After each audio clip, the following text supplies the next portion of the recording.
Hello, everybody. I have people on my phone who are trying to get in, and so let's see what they're saying. Nope.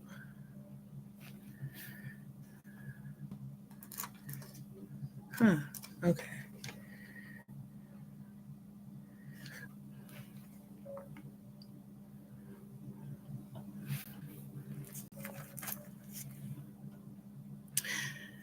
I'm trying to see what's happening. Oh, no. Switch account.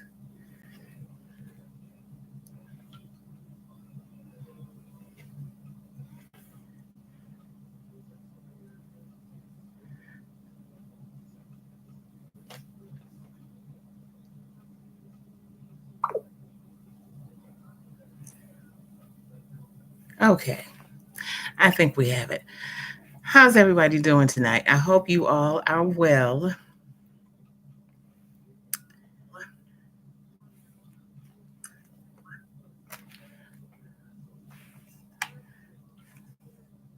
I am still new to this. I probably will continue to say I'm new to this for quite a while until I truly feel comfortable. But I just want to say hello to everybody and welcome you to our Monday chat. We're not going to talk about books tonight because this is the first Monday of January 2025, the first Monday of the year. And so I just wanted to talk about some other things that I think are important to kind of get us started off on this new year. Now, there are some questions that I have received over probably the last 2 weeks for sure, that I want to share with everybody. And we'll talk about those in a minute. But while other people are coming in, I just want to tell everyone that I hope you've had a wonderful, wonderful holiday season and are continuing to have a wonderful holiday season, because I really don't think the holiday is over until Martin Luther King Day. So that is on the 20th. I think Monday is the 20th. So in my estimation, we have a couple more weeks of the holiday season. And I hope that this new year has gotten off to a great start for you. And I pray that all of the hopes that you have for 2025 are realized, and they will be realized if you keep your focus on the most important thing, of course, that being God and his purpose for your life. So if you keep your focus on that, then what will happen for you will be in your best interest, because it will be happening according to God's plan for you. And that is something that I keep for myself as well. All right, so we're not going to be long tonight. I usually am here at least 30 minutes to 60 minutes, and I try not to be here any longer than that. Be cognizant of people's time, but I want to go into again this whole thing about dreams deferred that we talked about a few weeks ago. And I want to read to you the Dreams Deferred poem by the late, great Langston Hughes. Everybody knows it. It's something that we learned in high school, if not in high school, definitely in college, if you went to a progressive college. Hi, Jamila. I see you. I'm glad you got in. Hello, hello, hello, Sister Jamila. I was just talking about or about to recite Langston Hughes' Dream Deferred. And it's something that I kind of wanted to start off with because so many people have deferred dreams, especially when they get to a certain age and they think that, um, life is over. They think that there is nothing left. A lot of people are sitting around, um, just just upset, not necessarily with anybody, but just upset because their lives haven't turned out the way that they thought they would. They made sacrifices for family, for friends, for whatever. They just were in the middle of life, and the things that they had hoped for when they were younger just kind of put on the backside. And so I want to read this and then kind of go into um, what that means for us today. So, what happens to a dream deferred? Does it dry up like a raisin in the sun, or fester, sore, like rotten meat, over like a sugary syrup sweet? Maybe it just sags like a heavy load, or does it explode? And so there are a lot of dreams that people have, and so this channel is really kind of geared towards a dream that I have, and people have asked me to go on YouTube and talk about my journey. Jamila, that I started when I was planning to go to the Gambia, and we started with the Gambian Sisterhood, and lived in Gambia for 2 years and have been back in the States for a year and some change. I am not planning currently to go back to the Gambia to live, to visit at some point, yes, but not to live. Right now, I'm planning to go to Panama, and that's part of the dream that I had, and not wanting to defer it any longer. So, what happens? Can you type in the chat what happens um, when people reach a certain age and they have dreams that still have been unfulfilled? Do they go away? Do they explode? Does the person explode? What do you think happens? And I said, Jamila, earlier, there are a couple of people that for whatever reason they're not on. I don't see them on the chat, but I also have my phone open and I see them on the phone. So I'm not sure what that's all about. I don't know if they've actually been able to get in or not, or they're writing in my messages that they can hear me, but I don't see them in the chat room. So I'm not sure what that's about. So, and going back to the question, what happens to a dream deferred?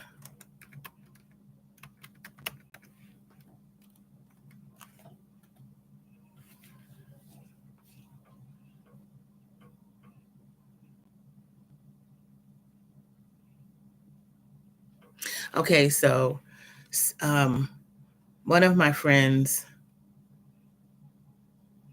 Tyra, just wrote that she feels people do become complacent and they just decide that they're not worth it, or they fool themselves into thinking that they're not worth it. Right, Jamila. For some people, life happens and they just pretty much go away. But do they really truly go away, or is it something that at some point can bubble up again? We run across somebody from our childhood, from at a high school reunion. We see somebody in the grocery store. We hear something on television, and we think, "Wow, that could have been me. That could have been my life," or "I should have done that. And why didn't I do that?" That's something that I always wanted to do. Or even talking to a child who is doing something in school that that you once did, and you got some real joy out of it, and you wonder, why did I ever let that go? I have a friend, an acquaintance in Texas, who is, I don't know, she's about 70 maybe. She may be a little bit older than 70, but um, she's a great artist. And she was a school teacher for many years and retired, an art teacher. In her teaching, she was more wrapped up, in her children and her family, and of course in teaching. But it wasn't until after she retired that she became a true artist, in that she did art for the joy of it as well as for sale. She did it for the joy, but she started doing more commission pieces, and she started actually um, branding herself as an artist, not just an instructor of art, but as an artist. And that's something that she had always thought that she would do, but she just never did. And now in her 70s, she is quite the artist, and has her artwork on um, clothing, and backpacks, and book bags and hats, and hanging in people's homes, and it's just really something to behold. Hi, Geneva Phillips, I see you. So glad to see and hear you. Thank you. I was telling Jamila that there were people who wanted me to start a podcast about my travels and about going to Panama. And so here I am. We are getting it started, and we'll see what we can see. But Geneva, we were talking about dreams deferred. What happens to dreams deferred? Dreams that we've had in the past that we just kind of let go because life happens. And so, what do you think happens to a dream deferred after a certain time? I want you to write it in the chat. And so while we're waiting for you for that, Jamila, tell me about moving to the Gambia.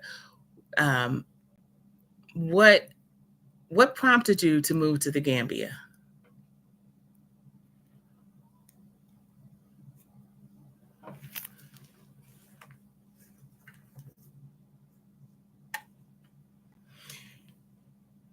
I'm going to write that. What prompted you, and what did your family think about that?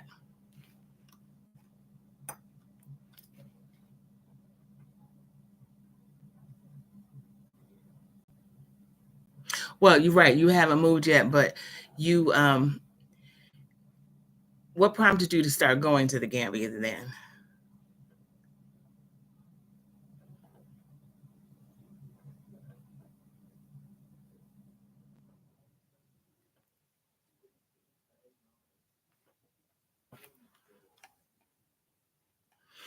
I know many people.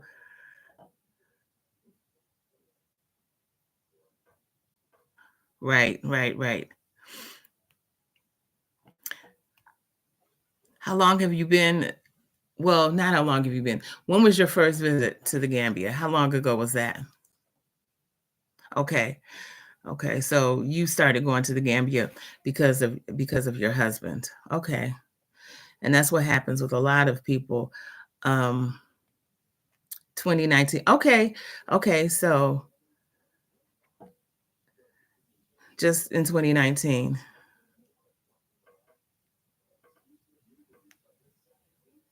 Okay. Now, Jamila, did family here who was opposed to you even building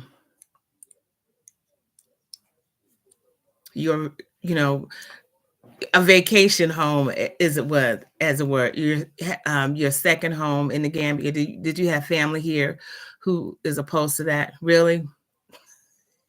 And why do you think that is? Do you think that they are afraid of what can happen to you, and you're so far away. So basically, do you think they fear for your safety, or do you think that um, maybe they have dreams deferred that they've not been able to actualize, and they wish it was them instead of you? What do you think it is? Okay, misconceptions about Africa. True. I always tell people, Black people especially, that anybody who has the opportunity, and basically when I say opportunity, if you are able to put together the funds to get a plane ticket and stay somewhere for a week, that's the opportunity. If you can make the opportunity to go to Africa, at least once in your life, I think it's something that all Black people should do. Um, it is an experience like no other, and it helps you understand people a little bit more.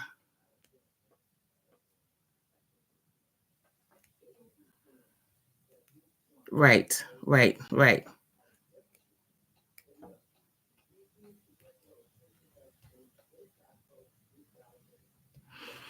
And that's true. When Geneva is talking about the dreams deferred, that we set boundaries, life just happens when you begin to follow the voices of others and not your own. And that is true. And that's true. So a lot of times, even people, wanting to travel, listen to the voices of others, and they don't. They simply don't. Or they're encouraged to change their travel plans. Um, and for whatever reason, for just for whatever reason. Okay. Jamila, I see you. Yes. Yep, there is a lot to see and to do. Um, but Jamila, you have an established life, like we all do, an established life where you live.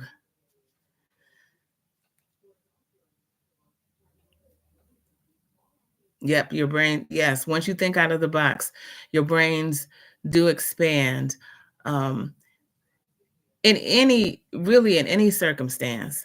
Um, even if it's not travel, even if it's about the kinds of places you live, the actual, I shouldn't say kinds, the actual types of places you live. A lot of people feel like they have to own their own home, and they don't understand when people need to downsize, from a big 4-bedroom house to a 1 or 2 bedroom apartment. Um, People moving from the suburbs to the city, or the city to the suburbs, or moving, across country. Um, or even the type of job that people have. You know, I grew up in a time when you were told to get a good government job that will give you security, and I really wish I had more foresight back then not to do that, and to see what else was out there. Not that other people weren't doing it, but that's one of the things that I just didn't have that kind of feeling or understanding that there were other types of jobs. Everything was kind of concrete. And so even with English, that was my favorite subject. And I always said that if I had it to do over again, I would probably go into journalism and publishing, book publishing, and editing. But at the time, all I could see with an English degree was either teaching school, which I really didn't want to do, or working in, the news media, or being a writer. And I didn't see myself as a writer. But I never thought, okay, I could be an editor, something behind the scenes. I could write for, um, technical publications. I could do a whole lot of things that didn't require being um, that that that type of stereotypical writer. And I just didn't know. I just didn't think about it.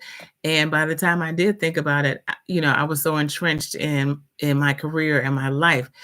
It wasn't a change that I thought I could make. And so the changes that I did make had to do with starting to travel. And but again, I didn't have the kind of career that allowed me to travel outside of the state of Michigan every now and again, to another state, but it surely didn't allow for international travel. Um, like working for the airlines. I never thought of working for the airlines outside of being a desk agent. Um, but there were so many other types of jobs that didn't involve being a stewardess or didn't involve slinging luggage or being a desk agent that I just wasn't aware of. And had I had more forethought and foresight, I may have worked for the airlines. I probably would have been out of a job because Northwest Airlines was those were my guys. That was my favorite airline, and that's the airline that I would have wanted to work for. But look, they went belly up, so it was probably a good idea that I didn't go work for them. Um, but thinking outside the box is real important because even if you don't follow that outlandish thought, at least you will have opened your eyes and your mind to doing something more with what you already have. Um, like my friend that I was saying in Texas, who was an art teacher for so long. It wasn't until after she retired and started thinking about what else she could do and how she could feed her creative side that she realized that she could turn her art into something that provided an income, but something that was far beyond what she had visualized early in her life. Like I said, now she has her art on like anything that you can think of, mouse pads. She just showed this beautiful quilt that somebody took her artwork and had the design put on a quilt. Um, T-shirts. And when I need some T-shirts, I'm going to get her artwork as part of my T-shirts. But she thought outside of the box with what she already had.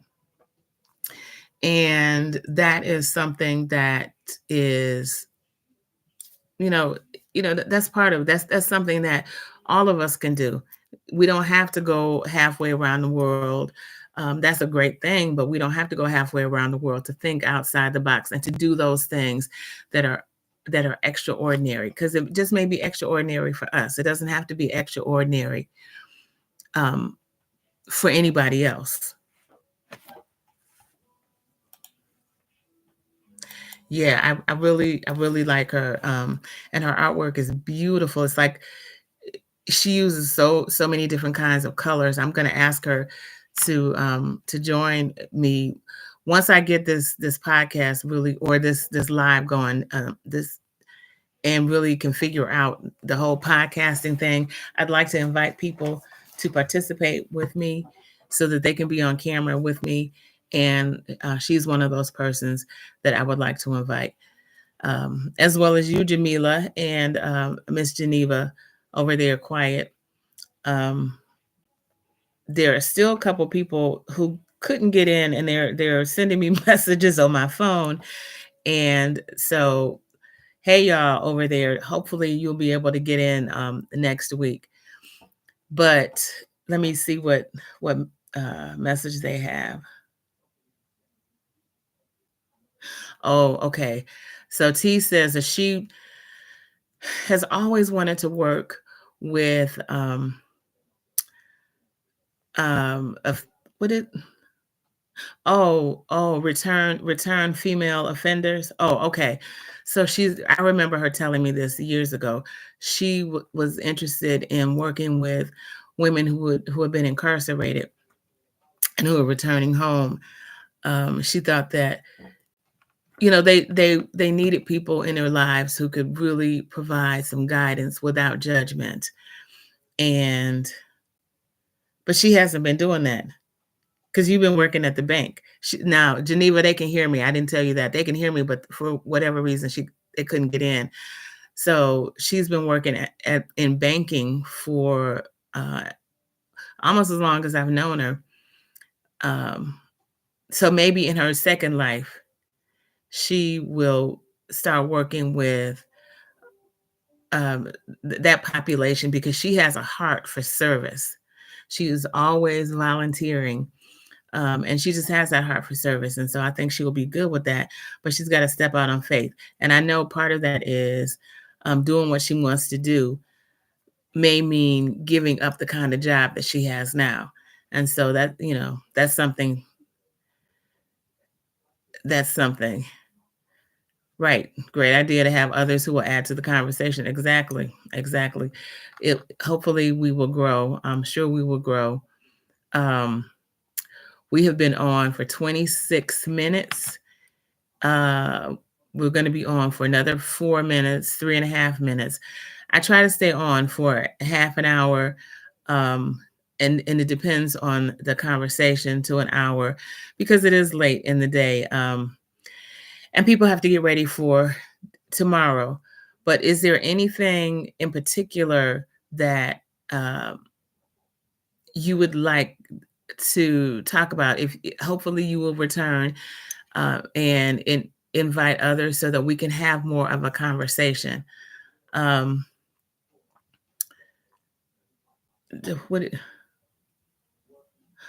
about what your plans for going to Panama. Oh, okay.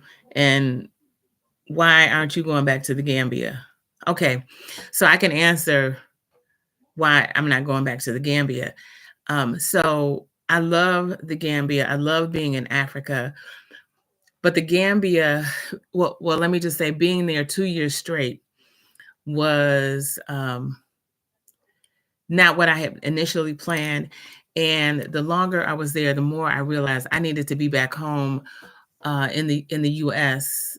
More frequently because I was missing stuff.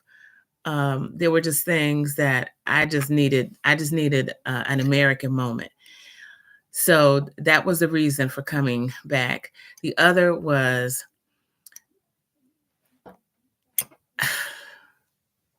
I have an issue with black on black corruption, if that makes sense. So everything is corrupt. Everything is corrupt, right? We live in a corrupt society, unfortunately. But I just have more of an issue than other people when there are people that look like me that don't seem to care about the other people that in their country that looks like them. And Jamila, maybe you can add something to that. But I just felt like, everybody that I talked to, and I asked a lot of people in a lot of different levels, on a lot of different levels, this one question. And this question was, do you think that everyone who has a position in government and who has, a good life, you can see that they're upwardly mobile and have money. Do you think that they are corrupt? And I asked probably about 10, 15 people because it was something that I was kind of taking a poll on. And everybody from the taxi drivers to the lady that was selling fruit on the street to one of my friends who works as a bank manager, to somebody else who has their own business and has a whole lot of money and has lived in the States. every one of them said the same thing, that yes, they're all corrupt. And I don't understand how it's one thing to be corrupt and take care of your own people, but it's another thing to be corrupt and you're not taking care of your people. I just don't understand that. I just don't understand it. And so for me in the Gambia, that was a real problem. I have also been in Gabon, and you could see the wealth being distributed a little bit better. But that was 30 years ago when I lived in Gabon. And one of the things that I will never forget is when I visited the Cote d'Ivoire, the Ivory Coast. People there um, had a love for the ex-president, well, for the president who had passed. So he wasn't an ex-president; he was deceased. His wife was still living at the time. I don't know if she's still living now. But even people said, yeah, he got wealthy off of the country. But they also said in the next breath, they did everything they could for the Ivory Coast, for the Cote d'Ivoire. They built hospitals. The president's wife she was amazing at making sure schools were built, and they had things for the people. So the people didn't care that if they got wealthy off of their presidency, or if he was the president for life, because they did things for the country and the people could see that. And I could see it as a visitor. I could see it. And I had friends who lived there who were from the US, actually from Michigan, who lived there, who said absolutely they could see it. Um, and so maybe that's what I thought, that the Gambia, as beautiful as it is, as quiet as it is, as safe as it is, would have a government that would want the people to be um, to have more than what they have, because they have the finances. So I said all of that to say that was one of the reasons that kind of led me to say, okay, maybe I won't live there forever, like I had planned. Uh, but I certainly don't want to live in the U.S. forever. And I had always planned to go to Central America. And when I started doing research, since I wasn't going back to the Gambia, um, Panama was my place of choice. So I'm going there to see what I can see. So I've said all of that. Jamila didn't have anything else to add to my thought about the Gambia. So,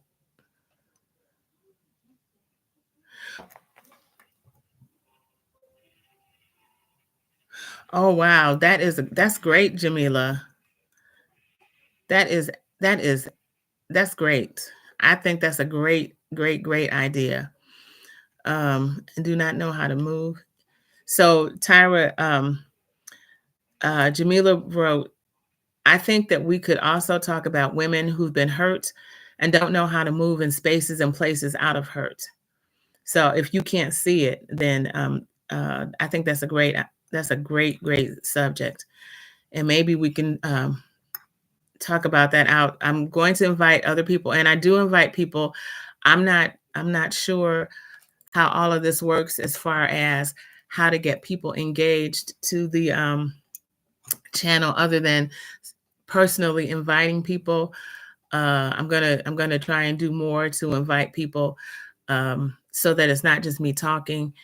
And if there is a different platform that we can utilize, let me know that too, and I will research that. But I think that's a wonderful topic, and I would absolutely love to delve into that.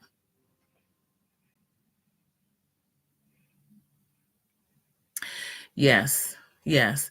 And see, Jamila, that corruption goes back a long way, and it's so complicated. It's so complicated. It isn't just black and white. It isn't just about people being greedy, and it isn't just about people not caring, even though I might say, that's how it comes across. But it's more than just that. That's not there's way more into it. And I don't even believe that the average African citizen understands it, him or herself. Right? It is woven into the fabric of a locked system. Um, and what I've come to realize is that a lot of it is just having an opportunistic mindset. And that's not an African thing because the reason for so much of the graft and corruption that have been perpetrated against Africa is because people have an opportunistic mindset. They see an opportunity and they take it, and they don't care who they hurt in the process. I think it looks differently when you are dealing with people who are impoverished and who are set upon and who are locked out of the system. What we see as opportunistic behaviors is different.